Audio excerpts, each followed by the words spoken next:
என் மீது அன்பு கூர்ந்து பலியாடி சிலுவையிலே ஆனந்த களிப்புள்ள உதடுகளால் போற்றி புகழ்கிறேன். இயேசுவை ஆனந்த களிப்புள்ள உதடுகளால் போற்றி புகழ்கிறேன். ஒரு அசுசி மாம்சத்துல இருக்கு, ஆவியில இருக்குது. அது இருக்க கண்டுதான் செயல்பட வைக்குது, பாவத்துல விழ வைக்குது, நம்மளை கர்த்தரை விட்டு பிரிக்குது. கர்த்தரை பிரதிபலிக்கிறதற்கு, கர்த்தரின் சாயலாய் நம்ம வாழ்றதற்கு, நம்ம ஒவ்வொருவர்கிட்டையும் கர்த்தருடைய சாயலை ஜனங்கள் பார்க்கிறதற்கு முதல் காரியம் பரிசுத்தம் தேவை.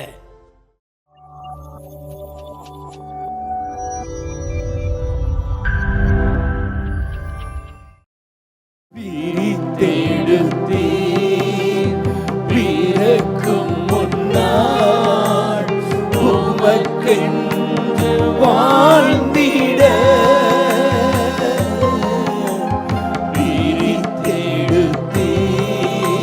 பிறக்கும் முன்னாள் உமக்கென்று வாழ்ந்திட. ரெண்டு கைகளை உயர்த்தி சொல்லுங்க.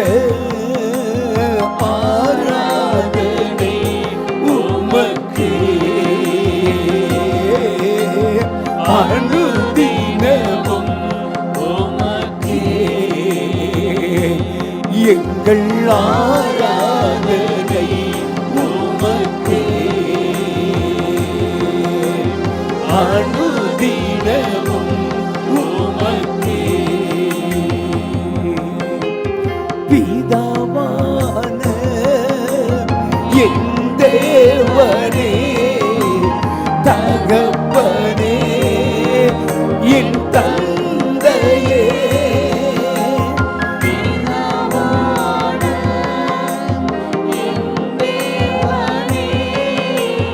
தகப்பனே, என் தந்தையே, மாட்சிமையும் மகத்துவமும் உமக்குத்தானே.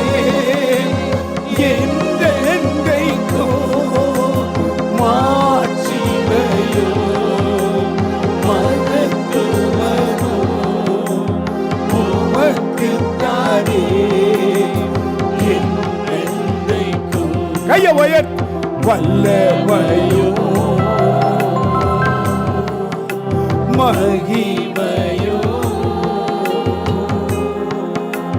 தகப்பனே உமக்குத்தானே. வல்லமையோ மகிமையோ தகப்பனே உமக்குத்தானே. என் மீது அன்பு கூர்ந்து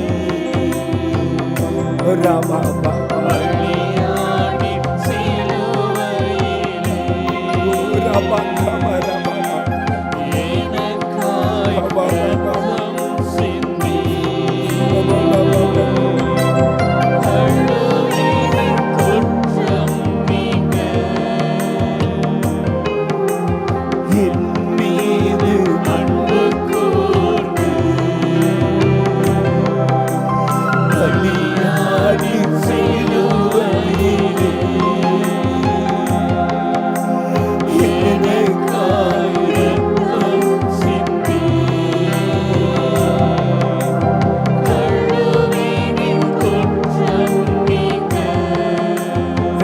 கைகளை உயர்த்தி அவர் சிந்தின ரத்தம் விலையேற பெற்ற ரத்தம் தம்முடைய ஜனங்களை பரிசுத்தப்படுத்தும்படி நகரவாசலுக்கு பின்பு அவர் பாடுபட்டார்.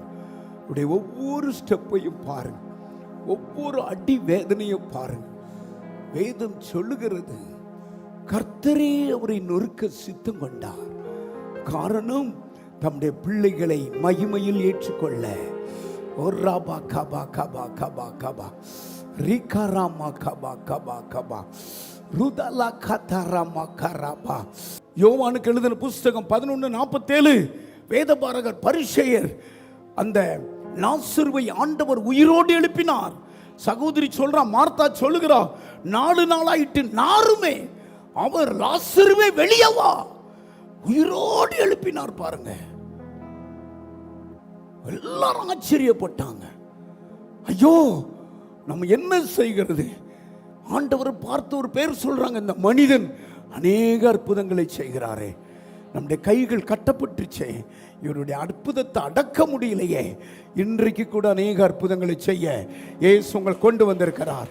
அற்புதம் உங்களுக்கு வேணும், அதிசயம் உங்களுக்கு வேணும், இயற்கைக்கு அப்பாற்பட்ட ஒரு ஜீவன் உங்களுக்கு வேணும், சுகம் வேணும், உங்க பிள்ளைகளுக்கு வேணும். ஹல்லேலூயா, ஹல்லேலூயா, ஹல்லேலூயா, ஹல்லேலூயா, ஆமென், ஹல்லேலூயா. ஒரு பாடலை பாடி ஆண்டவரை மகிமைப்படுத்துவோம். ஒரு அற்புதமான ஒரு பாடலை நான் பாடி ஆனந்த களிப்புள்ள உதடுகளால் அவரை போற்றி பாடுவோம். ஹல்லேலூயா. அறுசுவை உணவு உண்பது போல நான் திருப்தி அடைகிறேன்.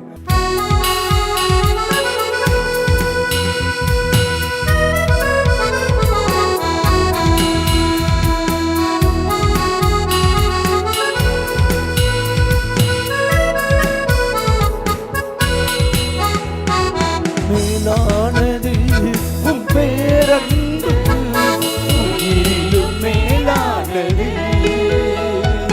மேலானது உம் பேரன்பு, உயிரிலும் மேலானது.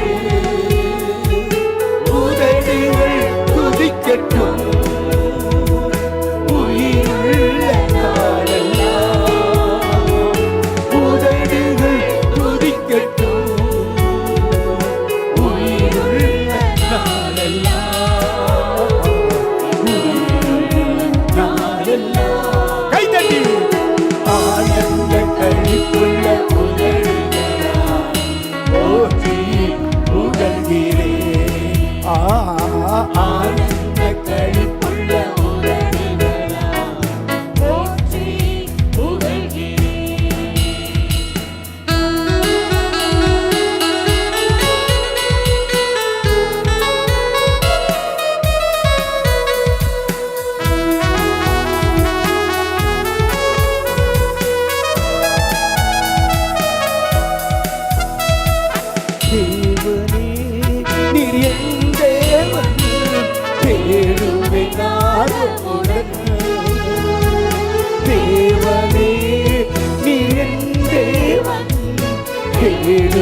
மகிமை வாஞ்சிக்கிறேன், வல்லமை காண்கிறேன், மகிமை வாஞ்சிக்கிறேன், வல்லமை காண்கிறேன், வல்லமை காண்கிறேன். ஆனந்த கழிப்புள்ள உதடுகளால் போற்றி புகழ்கிறேன். ஆனந்த கழிப்புள்ள உதடுகளுக்கு போற்றி புகழ்கிறேன்.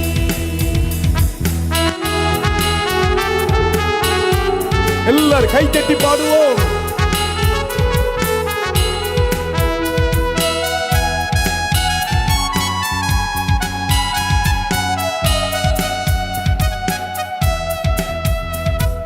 நீர்தானே என் துணையாளர், உம்மிலையில் களி கூறுவே. சொல்லுங்க. நீர்தானே என் துணையாளர், உம்மிலையில் களி கூறுவே. உறுதியாய் பற்றிக்கொண்டே உம் வலக்கரம் தாங்குதையா.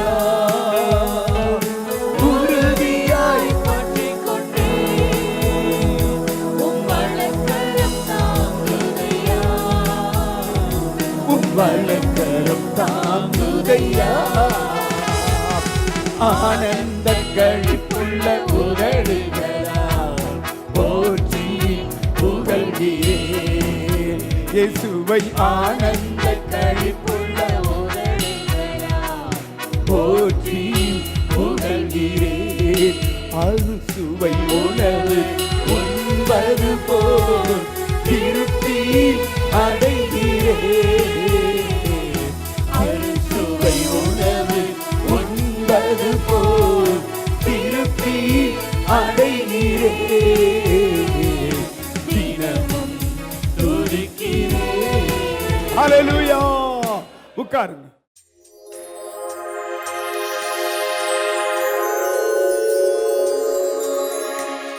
சொந்தக்கார ஒருத்தருக்கு வந்து பிள்ளை மாசமாக இருந்தது. சொந்தாஸ்திரி போய் செலவு பண்ணி நல்லா ஆகாது, ஏதோ ஒரு உயரத்தை காப்பாற்ற முடியும்னு சொன்னாங்க. ஆனால் ஐயாவை கூப்பிட்டு சொன்னேன் ஜெபம் பண்ண. ஆனால் அவர் ஜெபம் பண்ணையிலே சொன்னார், குழந்தை பெண் குழந்தை சூப்பிரசவமாக பிறக்குன்னு சொன்னார்.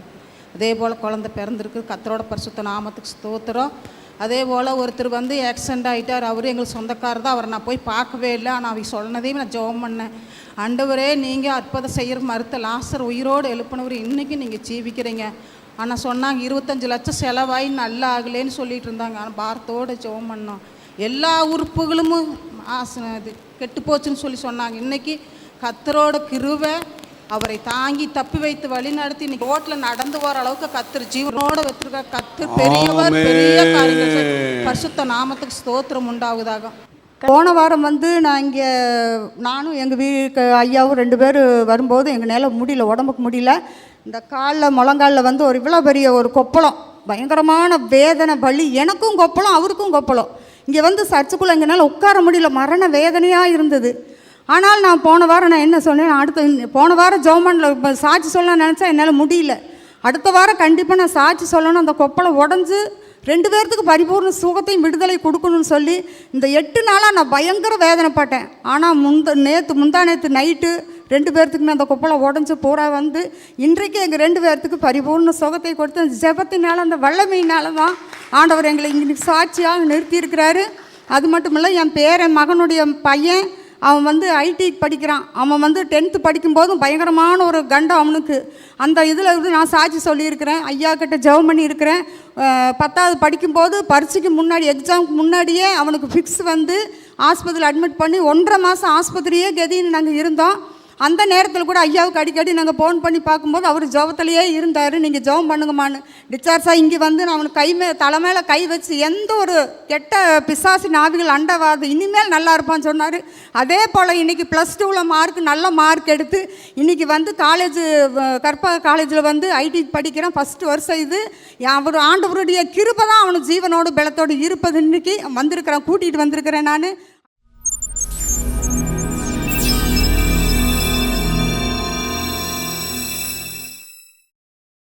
எபிரேயருக்கு எழுதின புஸ்தகம் 12வது அதிகாரம் 14வது வசனத்தை நாம் வாசிக்க கேட்போம்.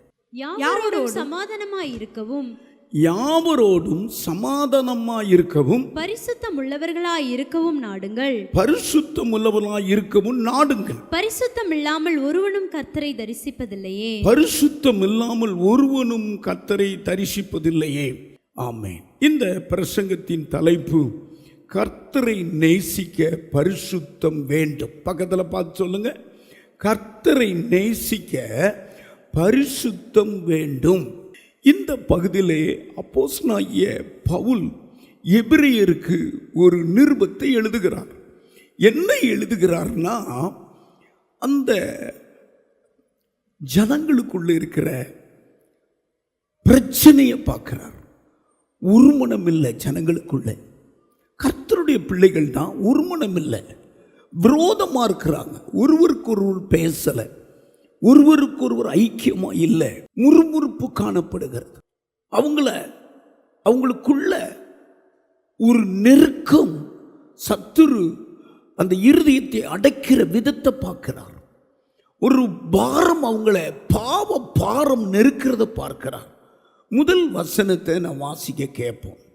ஆகையால் மேகம் போன்ற இத்தனை திரளான சாட்சிகள் நம்மை சூழ்ந்து கொண்டிருக்க, பாரமான யாவற்றையும் அப்போ பாரத்தை பார்க்கிறார். ஒரு பாரமான யாவற்றையும் தள்ளிவிட்டு நம்மை நெருங்கி இருக்கிற பாவத்தையும் தள்ளிவிடு. கவனிங்க, ஒரு பாரம், ஒரு பாவம் அப்படி ஒரு பாரமாக ஜனங்களுக்குள்ள இருக்கிறது. அது இவங்களை துதிக்க விடுறதில்ல, பரிசுத்தமாக்க விடுறதில்ல. இதை பவுல் அறிஞ்சி, ஏன்னா அவர் ஏற்படுத்தின இந்த சபை, இந்த சபையிலே பரிசுத்தத்தை குறித்து மிக முக்கியமாய் போதிக்கிறார். இன்றைக்கு நமக்கு தேவை பரிசுத்தம். நான் தலைப்பு போட்டிருக்கிறேன், கர்த்தரை நேசிக்கிறதற்கு, கர்த்தரை ஆராதிக்கிறதற்கு, கர்த்தரோடு வாழ்றதற்கு நமக்கு பரிசுத்தம் தேவை. கையை உயர்த்தி ஒரு அல்லேலூயா சொல்லுங்க. அல்லேலூயா. கர்த்தரை பிரதிபலிக்கிறதற்கு, கர்த்தரின் சாயலாய் நம்ம வாழ்றதற்கு, நம்ம ஒவ்வொருவர்கிட்டையும் கர்த்தருடைய சாயலை ஜனங்கள் பார்க்கிறதற்கு முதல் காரியம் பரிசுத்தம் தேவை. அதுல அழகா எழுதியிருக்கிறாரு, யாவரோடு சமாதானமாய் இருக்கவும் பரிசுத்தம் உள்ளவனாய் இருக்கவும் நாடுங்கள். அடுத்து உச்சரிச்சு சொல்றாரு, பரிசுத்தம் இல்லாமல் ஒருவனும் கர்த்தரை தரிசிப்பதில்லையே. கைகளை உயர்த்தி, பரிசுத்தம் வாயில இல்ல, ஜீவியத்தில் வரணும், ஜீவியத்தில் காட்டணும். இதைத்தான் அவர் முக்கியப்படுத்துறார். இதற்கு சாக்கு போக்கு சொல்றாங்க. அது எங்களை தொட்டுச்சு, இது எங்களை தொட்டுச்சு, நான் இந்த ஜாப்பில் இருக்கிறேன்னா என் மேலே கொண்டு 1000 ரூபாயை திணிக்கிறான் இந்த கையெழுத்து போட சொல்லி. பரிசுத்தத்துக்கு விரோதமாய் பல காரியங்கள் சொல்றாங்க. என் மனைவி ஜெபிக்கிறதுல நான் எப்படி, என் பிள்ளை மூத்தவன் வரல நான் எப்படி, அப்படி பரிசுத்தத்தை தட்டி கழிக்கிறாங்க. இன்றைக்கு நான் சும்மா இருந்தாலும் என்னுடைய ஜாப் அப்படி லஞ்சம் வாங்காம இருக்க முடியல, இப்படி தட்டி கழிச்சுக்கிட்டு இருக்கிறாங்க பரிசுத்தத்தை. பாவம் பரிசுத்தத்தை விட்டு பிரிக்கிறது. வேதம் சொல்லுகிறது, இந்த கடைசி காலத்தில் மாம்சம் பயங்கரமா கிரியை செய்கிறது. மாம்சத்தின் கிரியைகள் வெளியரங்கமா இருக்கிறது. மாம்சத்தின் கிரியைகள் கலாத்திய சபையில பார்த்தா ஏராளமாய் சொல்லுகிறார், அது வெளியரங்கமாய் இருக்கிறது. அவையாவன விபச்சாரம், அசுத்தம், விக்கிரகாராதனை, காம விகாரம், இதெல்லாம் நிரம்பி இருக்கிறது. இந்த கடைசி காலத்துல மாம்சத்தின் கிரியைகள் வெளியரங்கமாய் இருக்கிறது. அவையாவனன்னு சொல்லி ஒரு 21 எழுதி வச்சிருக்கிறார். இது கர்த்தருடைய பிள்ளைகள் வாழ்க்கையில நடக்கவே கூடாது, வரவே கூடாது. மாம்சத்தின் கிரியைகளை நாம் மேற்கொள்ள தேவ சமூகத்தில் காத்திருக்கணும். இதுதான் அவர் சொல்றாரு. இதுக்கெல்லாம் நீ பழி போட்டுக்கிட்டு இருக்கிறியப்பா, அந்த சோதனை வந்தது, இந்த சோதனை நல்லா தான் இருந்தேன், இப்படி வந்துருச்சு, இதெல்லாம் நீ சொல்றதுக்கு கிடையாது. அதுக்கு மேல தூக்கி காட்டுறாரு. மேகம் போன்ற இத்தனை சாட்சிகள் காட்டுறாரு. இவ்வளவு பேரும் பரிசுத்தத்தில் பிரவேசித்திருக்காங்கப்பா, அவங்களை குறித்து பைபிள்ல எழுதியிருக்கிறது. அவங்கள மாதிரி நீயும் பரிசுத்தமா இருக்கணும். ஆமா, பாவம் நிறைஞ்ச காலத்துல ஏனோக்கை குறித்து எழுதியிருக்கிறார். பாவம் நிறைஞ்ச காலத்துல நோவாவை குறித்து எழுதியிருக்கிறார். பாவம் நிறைஞ்ச காலத்துல தம்பி விழுந்துட்டான் ஆபிரகாம் ஜெயிச்சதை எழுதியிருக்கிறார். எலிசாவை எழுதியிருக்கிறார். மேல நீங்க எபிரேயர் 11வது அதிகாரம் வாசித்தா அங்கு பரிசுத்தவான்களுடைய பட்டியலே இருக்கிறது. அதுதான் மேகம் போன்ற இத்தனை சாட்சிகளுமே சூழ்ந்து இருக்கிறது. 11வது அதிகாரம் ஃபுல்லா சாட்சி தான். எல்லாரும் ஆகாப்பினுடைய பாவத்துக்கு உட்பட்டிருக்கும் போது ஒரு மனுஷமானா நான் கர்த்தருக்கு முன்பதாக நிற்கிறேன்னு சொல்றான். அவன் பேர விசுவாச பட்டியல் எழுதி வைத்திருக்கிறார். அல்லேலூயா. விசுவாச பட்டியல், பரிசுத்தவான்கள் லிஸ்ட் இதான். மேகம் போன்ற இத்தனை சாட்சி மேல பாரு, அவங்க எல்லாம் ஜெயிச்சாங்க. தானியேலை பாரு, ராஜ போஜனம் அங்க வரும்பொழுது ஜெயிச்சானே. யோசேப்ப பாரு, போர்த்திபாலுடைய மனைவி வஸ்திரத்தை விழும்போது அவன் ஜெயிச்சானே. அவனை நான் எழுதி வச்சிருக்கிறேனே பாரு. நீங்க அடிக்கடி எபிரேயர் 11வது அதிகாரத்தை படிக்கணும் விசுவாசி. அதுக்குன்னே எழுதி வைத்திருக்கிறார். அதான் மேகம் போன்ற இத்தனை சாட்சிகள், அவங்க எல்லாம் பரலோகத்தை நிரப்பி இருக்கிறாங்க. அல்லேலூயா, ஆமென். எரேமியாவை பாருங்க, எசேக்கியேலை பாருங்க, இவங்க பேரெல்லாம் அதுல எழுதப்பட்டிருக்கிறது. அந்தந்த காலம் பயங்கரமான காலம். அந்தந்த காலத்தில் இவங்க பரிசுத்தமா வாழ்ந்தாங்க. நம்மளுக்கு அடையாளமா அவங்களை காட்டுறார். முதல் வசனத்தை எல்லாரும் படிங்க. எபிரேயர் 12 முதல் வசனத்தை படிங்க. ஆகையால் மேகம் போன்ற இத்தனை திரளான சாட்சிகள். 11வது அதிகாரத்தில் இருந்த பரிசுத்தவான்கள்லாம் நமக்கு மேகமா இருந்தாங்க, சாட்சிகளா இருந்தாங்க. அவங்கள பார்த்து நம்ம ஓடணும். கீழே விழுகிறவனை பார்த்து ஓடக்கூடாது. ஊழியக்காரனை குறை சொல்லிக்கிட்டு இருக்கணும் குறித்து ஒரு நாளும் பார்க்கக்கூடாது. அவனை விட்டு டக்கு டக்குன்னு விலகிடணும். பரிசுத்தவான்கள் ஜெயித்தவங்களை பார்க்கணும். தூசி பாவம் ஒட்டாதபடி பரிசுத்தமா வாழ்ந்தாங்களே, பரிசுத்தத்துக்காக சிறையில் அனுபவிச்சாங்களே, அந்த கர்த்தருடைய பிள்ளைகள் நினைக்கணும். சபைன்னா என்ன?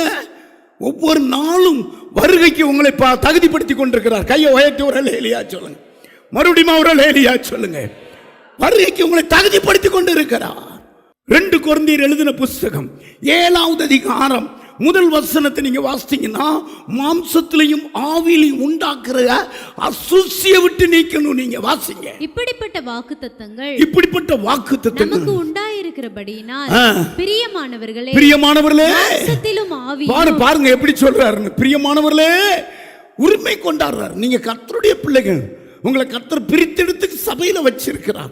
நாளைக்கு ஜெயிக்கக்கூடிய வார்த்தையை இன்னைக்கு கொடுத்துக்கிட்டு இருக்கிறார். பிரியமானவர்களே, மாம்சத்திலும் ஆவியிலையும் உண்டான எல்லா அசுசியும் ஒரு அசுசி நீங்கணும். நம்மை சுத்திகரிக்கணும். பரிசுத்தமாக்குதலை தேவ பயத்தோட பூரணப்படுத்த கடவோம். ஆமா, தேவ பயத்தோடு பூரணப்படுத்த கடவோம். ஒரு அசுசி மாம்சத்திலும் இருக்கு, ஆவியிலும் இருக்குது. அதற்கு கண்டுதான் செயல்பட வைக்குது, பாவத்தில் விழ வைக்குது, நம்மளை கர்த்தரை விட்டு பிரிக்குது. நாம் பூமிக்குரியவர்கள் அல்ல, நாம் வானத்துக்குரியவர்கள். கைகளை உயர்த்தி எல்லாரும் ஒரு அல்லேலூயா சொல்லுங்க. அல்லேலூயா. நம்முடைய குடியிருப்பு பரலோகத்தில் இருக்கிறது. ஒவ்வொரு நாளும் நம்மையும் நம்முடைய பிள்ளைகளையும் நம்முடைய குடும்பத்தையும் கர்த்தர் பிரித்தெடுத்து அவர் உள்ளங்கையில் வச்சிருக்கிறார்.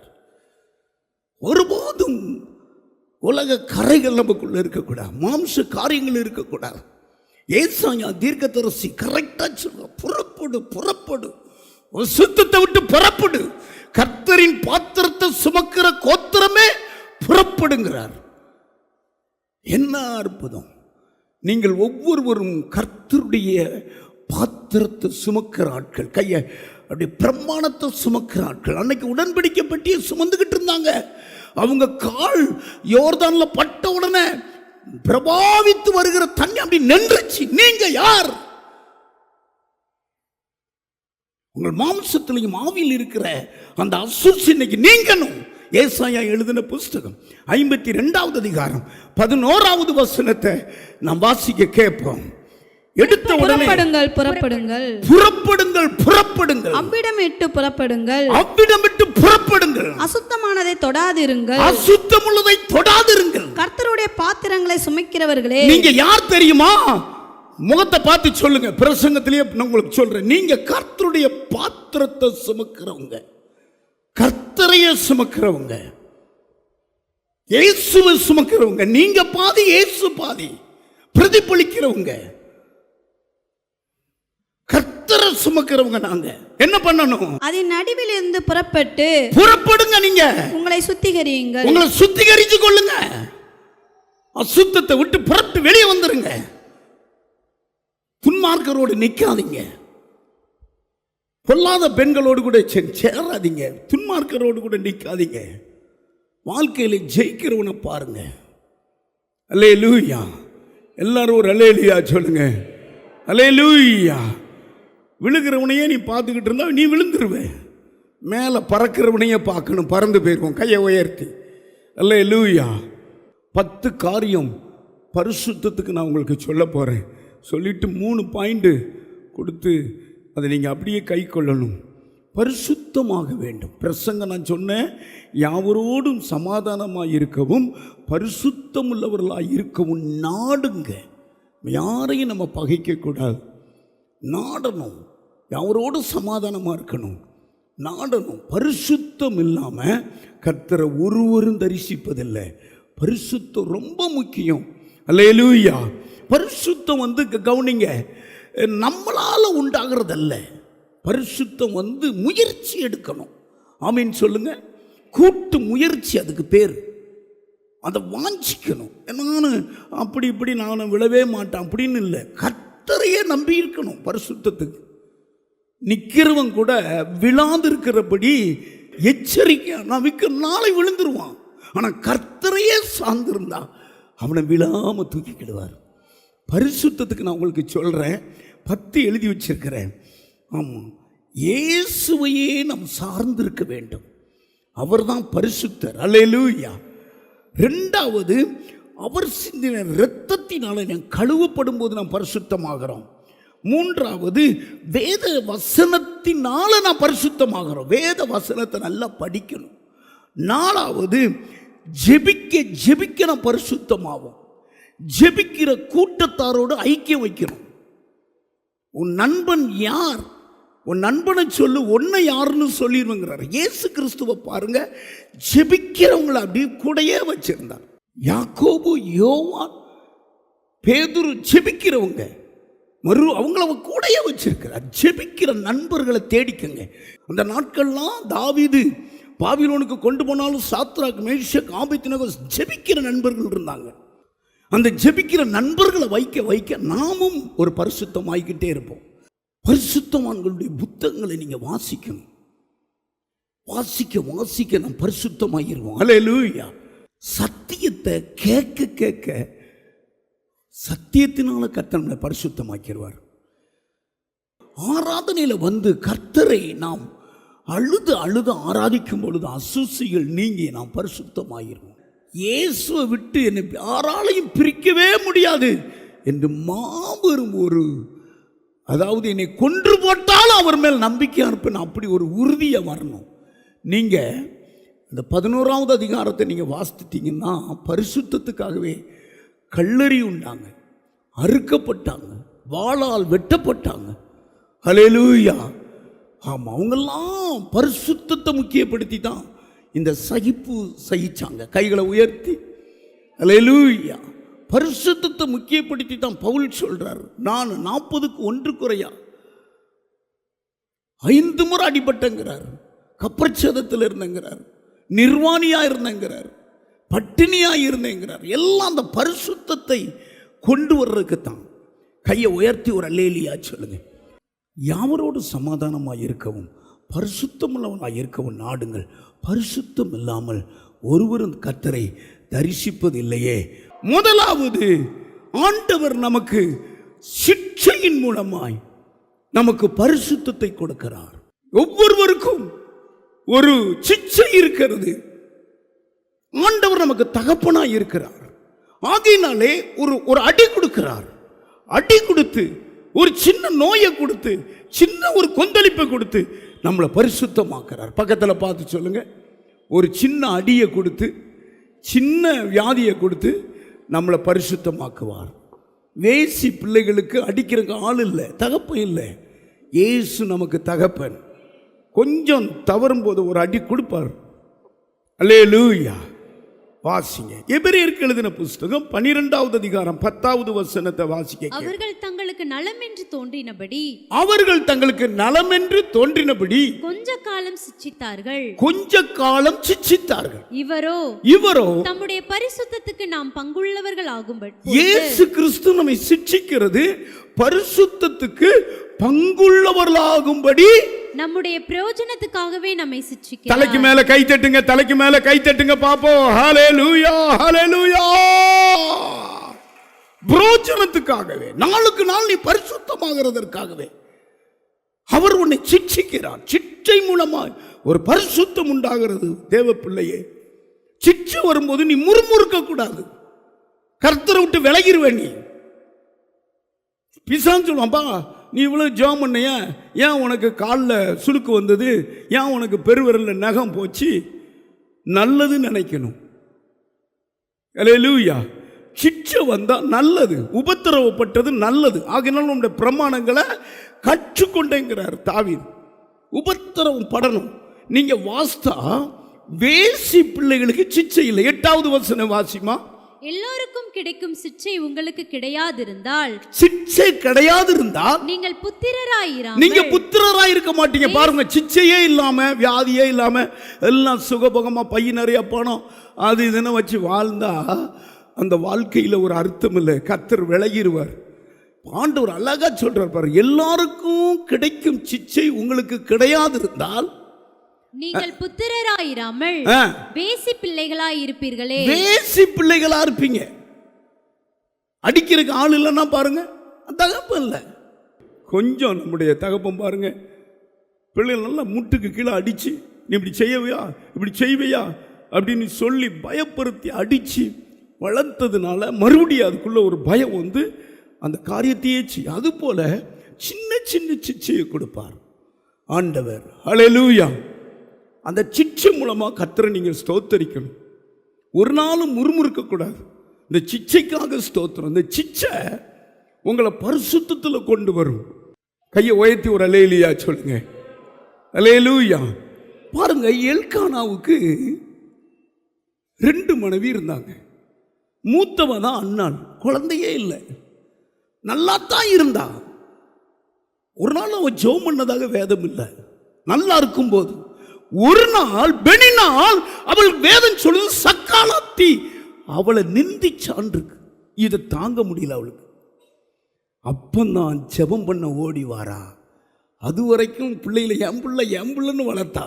பெனினாள் பிள்ளையெல்லாம் யார் பிள்ளை? 10 பிள்ளை என் பிள்ளை. குளிப்பாட்டுவா, ட்ரெஸ் உடுத்துவா, மூக்கு பிடிப்பா, எல்லாம் தலை இழுத்து விடுவா. ஒரு நாள் அவள் நிந்தித்தார். பிள்ளை பெறாத மலடிய என் பிள்ளையா நீ தொட்டுக்கிட்டு இருக்க? இவளுக்கு அப்படி கொதிச்சது பாருங்க. வேதம் சொல்லுது சக்காலாத்தினை எழுதியிருக்கிறது. 1 சாமுவேல் எழுதின புஸ்தகம் 1ஆவது அதிகாரம் 6வது வசனத்தை வாசிக்க கேட்போம். கர்த்தர் அவள் கர்ப்பத்தை அடைத்தபடியினால் அவளுடைய சக்காலத்தை அவள் துக்கப்படும்படியாக அவளை மிகவும் விசனப்படுத்தினாள். அன்னாள் என்றால் எஜமாட்டி. எஜமாட்டி கண்ணில் ஒரு நாளும் கண்ணீர் வரல. ஆனால் இப்போ வீட்டுக்குள்ள நடந்த சம்பவம் பாருங்க, நல்லதுக்கு நடந்திருக்கிறது. கையை உயர்த்தி பக்கம் ஒரு இடி இடிங்க. அவ எழும்புனது நல்லது, மனமுடிவா பேசுனது நல்லது. என்ன நடந்தது தெரியுமா? புருஷன் சொல்றான், ஏமா நீ சாப்பிடாம இருக்க? 10 பிள்ளைகளை பார்க்கல, நான் உனக்கு மேல. தேவ சமூகத்துக்கு ஓடி வந்துட்டாங்க. கையை உயர்த்தி ஆலயத்தை அவளா திறந்தா விழுகிறா.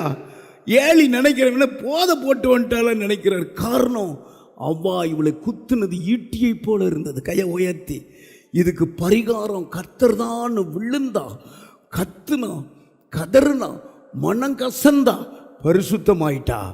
ஆண் குழந்தைய கர்த்தர் கொடுத்தார். கையை தட்டி கர்த்தரை மகிமைப்படுத்துங்க. அல்லேலூயா.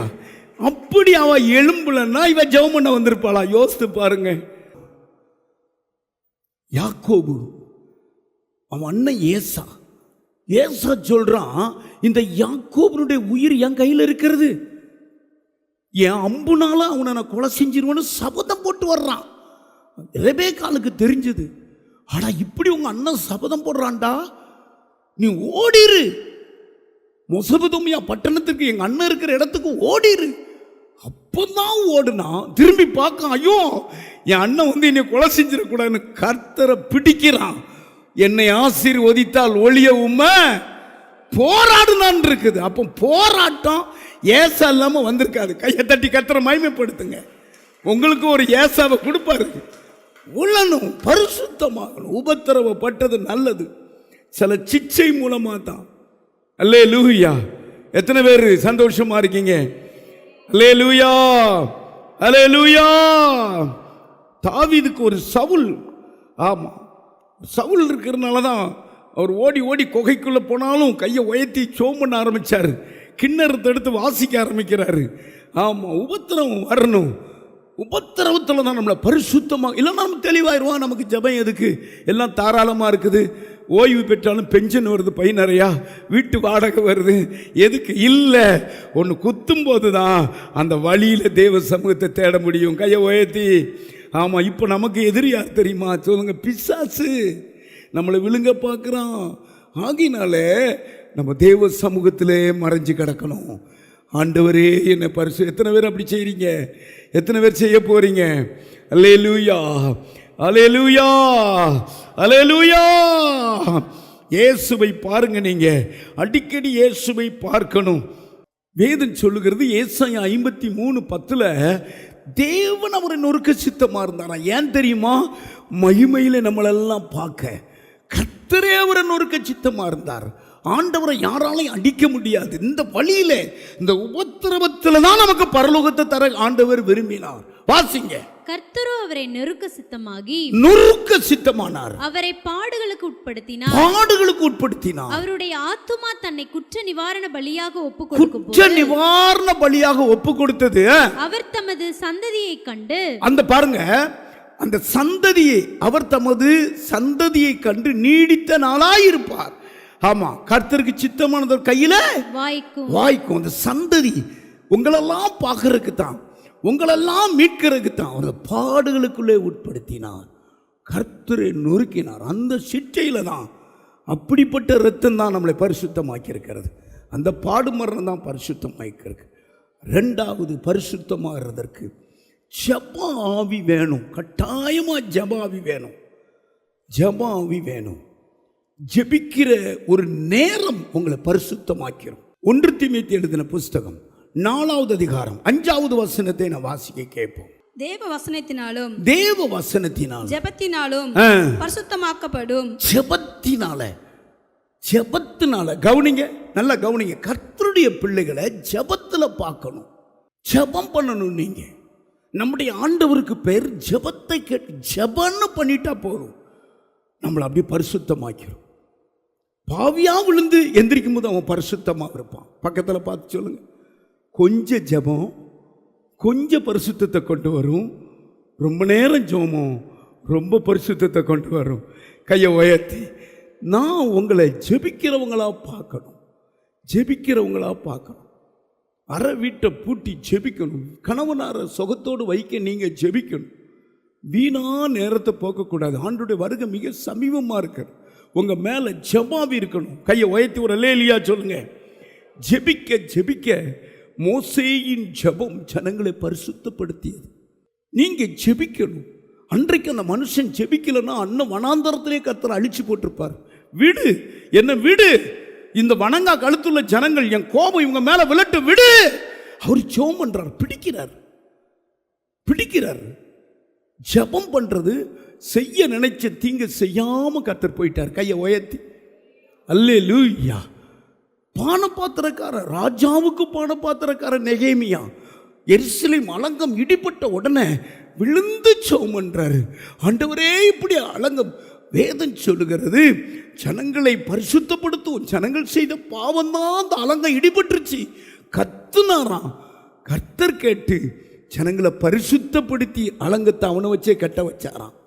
ஒரு வசனத்தை வாசிங்க, தானியேல் எழுதின புத்தகத்தை வாசிங்க. 9வது அதிகாரம் 20வது வசனத்தை நீங்க வாசிமா. அப்படி நான் சொல்லி ஜெபம் பண்ணி என் பாவத்தையும் என் ஜனமாகிய இஸ்ரவேலின் பாவத்தையும் அறிக்கையிட்டேன். என் தேவனுடைய பரிசுத்த பர்வதத்துக்காக என் விண்ணப்பத்தை என் தேவனாகிய கர்த்தருக்கு முன்பாக. தானியேல் சொல்றாரு பாருங்க, இப்படி நான் ஜெபம் பண்ணி, என் முதல் ஜெபம் என் ஜனங்களை பரிசுத்தமாக்கணும், இதுதான் என் விண்ணப்பமா இருந்தது. பாருங்க, இப்படி சொல்லி ஜெபம் பண்ணி என் பாவத்தையும் என் ஜனமாகிய இஸ்ரவேலின் பாவத்தையும் அறிக்கையிட்டு என் தேவனுடைய பரிசுத்த பர்வத்துக்காக நான் விண்ணப்பம் பண்ணினேன். கையை உயர்த்தி அல்லேலூயா. நல்லா ஜெபம் பண்ணிட்டா பாவம் உங்களை கொள்ளவே பாவத்தை விட்டு ஓடியே போயிருங்க. ஜெபிக்காதவன் தான் உளுந்து கிடப்பான். பக்கத்தில் பார்த்துங்க, இயேசு சொன்னார், சோதனைக்கு உட்படாதபடி விழித்திருந்து ஜெபம் பண்ணுங்க. இருதயத்தில் விழிப்பு வேணும். ஜெபிக்கலையேன்னு ஒரு இது வரணும். ஆமா, ஜெபிக்க அந்த பரிசுத்தம் எங்க வரும் தெரியுமா? உங்க முகத்தில் வரும். கையை உயர்த்தி, முகம் பிரகாசிக்கும். முகத்திலே கண்டுபிடிச்சிடலாம். விளையும் பயிறு முளையில தெரியும். ஜெபிக்கிறவன் மூஞ்ச பார்த்தா தெரிஞ்சிருங்க. ஆக அந்த ஊழியக்காரன் ஜெபிக்கிறவா, ஆக அந்த வீட்டின் தகப்பன் ஜெபிக்கிறவங்க, அந்த அம்மா ஜெபிக்கிறவங்க, முகம் பிரகாசமா இருக்கும். மோசையை யாரும் பார்க்க முடியல. ஜெப வீரர் ஸ்தேவானுடைய முகத்தை யாரும் பார்க்க முடியல. தேவதூதர்கள் முகம் போல இருந்ததா. கையை உயர்த்தி, இயேசுவை போல ஜெபிக்க முடியாது. இயேசுதான் நமக்கு ஜெபம். சற்று அப்புறம் போய் குப்புற விழுந்து ஜெபிப்பார். வேதம் சொல்லுகிறது, ஆமா, அவர் ஜெபிக்கும் பொழுது கவனிக்கிறீங்களா, வயாம சொல்லுவார், என் ஆத்துமா மரணத்துக்கு எதுவாக துக்கம் கொண்டிருக்கிறது. சற்று அப்புறம் போய் முகங்குப்புற விழுந்து ஜெபித்தார். அவர் ஜெபிக்கும் பொழுது வேதம் சொல்லுகிறது, அவர் வியாகுலப்பட்டு ஜெபிக்கும் பொழுது வேர்வை இரத்த துளியாய் தரையில விழுந்தது. ஜெபிக்கிறீங்களா? அப்படி எவனும் அடிக்கல, சிலுவைக்கு போல. அவர் ஜெப வீரர். அவருடைய பிள்ளை நீங்களும் ஜெப வீரராக இருக்கணும். ஜெபிக்க ஜெபிக்க உங்களை கர்த்தர் பரிசுத்தப்படுத்துறார். வேலை இருக்கு, இவ்வளவு துணி துவைக்கணும், துணி துவைச்சிக்கிட்டு தான் இருக்கணும். அதன் மத்தியிலும் கர்த்தரை துதிச்சுக்கிட்டு தான் இருக்கணும். அல்லேலூயா. ஜெபிக்கிறதுக்கு நீங்களா நேரத்தை ஒதுக்கணும். முடிக்கிற 3வது பாயிண்ட், இயேசுவின் இரத்தத்தால் நாம் பரிசுத்தமாகிறோம். கையை உயர்த்தி ஒரு விலையேற அந்த இரத்தத்தை கண்டாலே நீங்கள் நடுங்கிடணும். அந்த காட்சி அடிக்கடி நீங்கள் பார்க்கணும். உங்களை பரிசுத்தமாக்குற ஒரு காட்சி இருக்கிறது, அது இயேசுவின் இரத்தம். எபிரேயருக்கு எழுதின புஸ்தகம் 13வது அதிகாரம் 12வது வசனத்தை வாசி. அந்தப்படியே இயேசுவும் தம்முடைய சொந்த இரத்தத்தினாலே ஜனத்தை பரிசுத்தம் செய்யும்படியாக நகரவாசலுக்கு பாடுபட்டது அத்தனையும், அவர் சிலுவை சுமந்தது அத்தனையும் நம்மளை பரிசுத்தமாக்க. கவனிங்க, நம்முடைய சிந்தையை பரிசுத்தமாக்க இயேசு கிறிஸ்து கல்வாரியிலே பினா கிறிஸ்து என்ற முள்ளை கிரீடமாய் வைத்து கோலால் அடிச்சாங்களாம். அந்த சிந்தை, அந்த கிரீடத்தினால், முள்கிரீடத்தினால் வந்த அந்த இரத்தம் எல்லாம் நம்முடைய சிந்தையை பரிசுத்தமாக்கும். அல்லேலூயா. அடிக்கடி நம்மளை இயக்குகிறது நம்முடைய இருதயம். நம்முடைய இருதயத்தை பரிசுத்தமாக்க அந்த போர் சேவகன் ஈட்டி எடுத்து ஒரு குத்து குத்துனானா, அந்த விழாவிலிருந்து வந்த அந்த தண்ணீரும் இரத்தமும் உங்களுடைய இருதயத்தையே பரிசுத்தப்படுத்தும். கைகளை பரிசுத்தப்படுத்த 2 கைகளையும் இயேசு சிலுவைக்கு நீட்டினாராம். உன் கை சுத்தமா இருக்க, கைகளில் சுத்தமுள்ளவனும், சொல்லுங்க, இருதயத்தில் மாசில்லாதவனும் கபடாய் ஆணையிடாதவனும் தானே பரலோகம் பிரவேசிப்பான். உன் கை சுத்தமா இருக்கிறதற்கா, பொல்லாத வழிகளுக்கு நீ போகாதபடி உன் காலை ஆண்டவர் பரிசுத்தப்படுத்தியிருக்கு. 2 காலையும் ஒட்டி 8 அங்குலமான ஆணி எடுத்த. எல்லாரும் எழுந்துச்சு சிலுவை காட்சி பார்ப்பேன். எல்லாம் தலையில கை வச்சு சிலுவை காட்சி பார்ப்பேன். யாவரோடு சமாதானமாக இருக்கும், பரிசுத்தம் உள்ளவளாய் நாடவும். பரிசுத்தம் இல்லாமல் ஒருவனும் கர்த்தரை தரிசிப்பதில்லையே. ஹல்லேலூயா. எல்லாரும் தலையில கை வைக்க. அந்த பரிசுத்தம் நமக்கு வேணும். 3 காரியத்தில் ஆண்டவர் நம்மை பரிசுத்தமாக்குறார். 1, சின்ன சின்ன சிச்சையை கொடுக்கிறார். வேலை இல்லையா, முறுமுறுக்காத. தேவ சமூகத்தில் இருக்கிறதுக்கு தான். பிள்ளைக்கு காய்ச்சலா, முறுமுறுக்காத.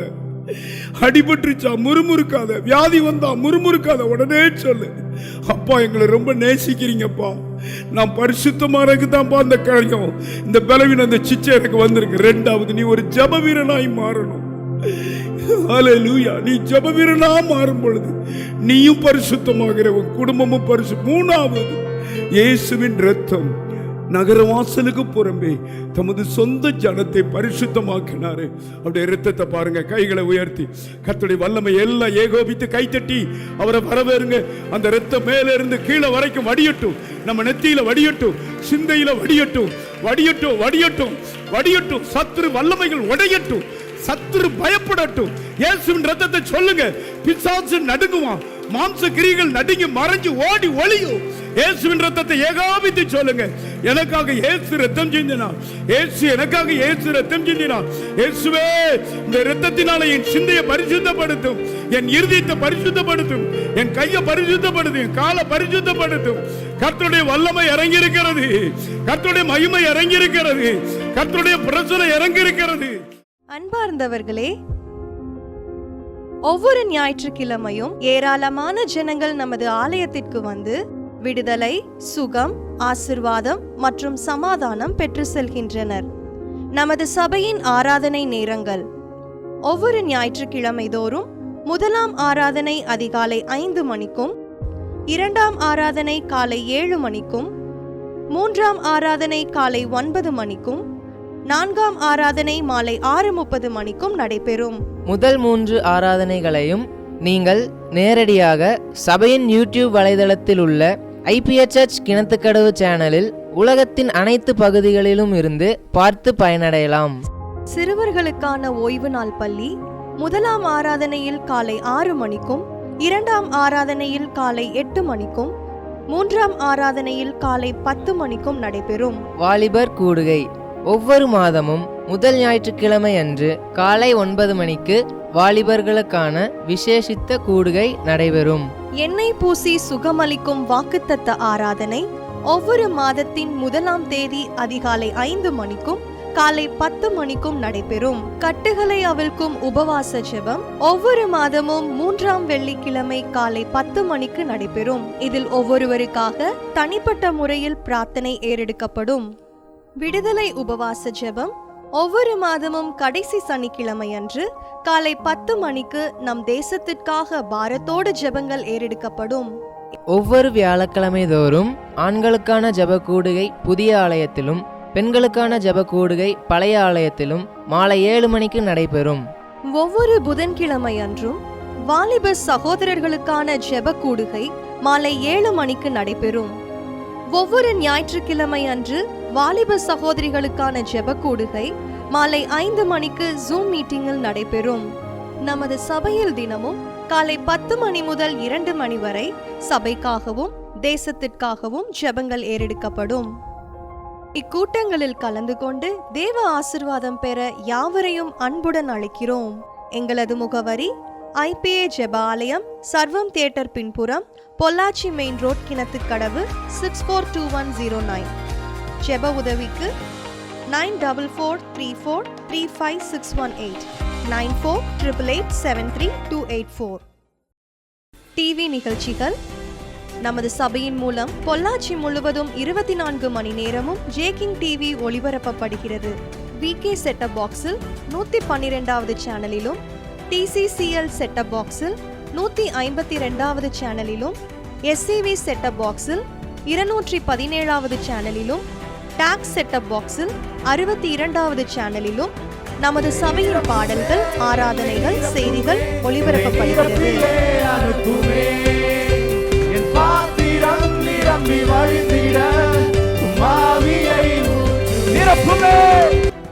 தமிழ்நாடு முழுவதும் பைபிள் டிவியில் தினமும் மாலை 6:30 மணிக்கும், பெனியல் டிவியில் தினமும் காலை 7:30 மணிக்கும் நமது சபையின் நிகழ்ச்சிகள் ஒளிபரப்பப்படுகிறது.